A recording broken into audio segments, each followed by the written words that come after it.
So much like the UFC's slightly underwhelming follow-up to UFC 300, WWE has a slightly underwhelming follow-up to Wrestlemania. And this is always a tough time of year to get those things really going again, and especially this year. It was a 2-year build for Cody to get to that spot, that culmination with all the old stars coming back.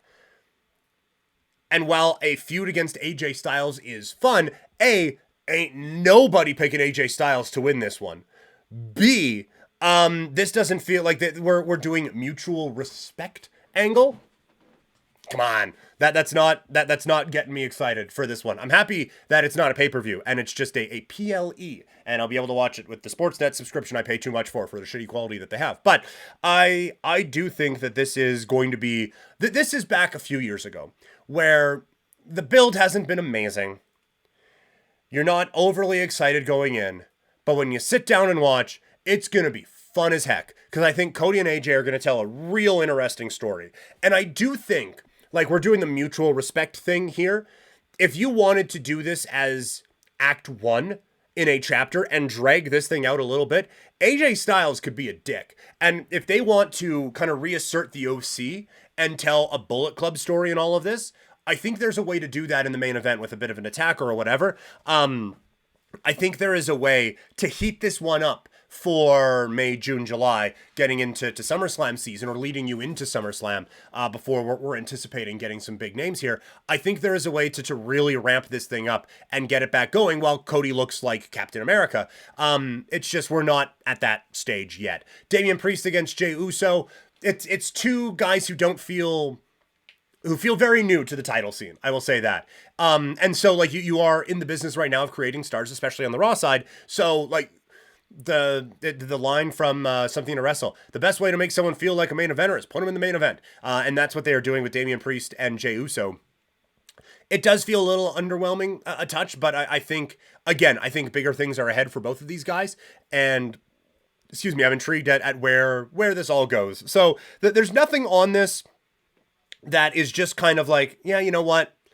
This was a real bad story. I hope that this is just the end of it. Like, there's nothing that's been offensive. There's nothing that has been underwhelming, or well, I guess all of it's been underwhelming. But there's nothing on it that's been bad. It just hasn't been, like, since the night after WrestleMania, you haven't really felt that, all right, let's keep going. Like, there's a bunch of sports on tonight. I'm probably going to watch Raw after everything, or maybe have it on while other stuff is going on. It doesn't feel like, all right, yeah, let's build into this. And so I think there needs to be a bit of a momentum. And I understand this year's WrestleMania particularly, it was the end. And now we are going into this new era, this new year of WWE. But a lot of times you do get like somewhat of a WrestleMania rematch or a carryover to add a bit to it. But everything on here is just starting.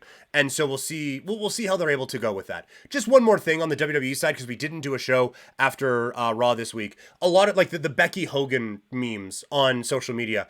I actually thought it was a smart idea by WWE to go with Becky Lynch as the women's world champion, because you have your whole title picture thrown into flux.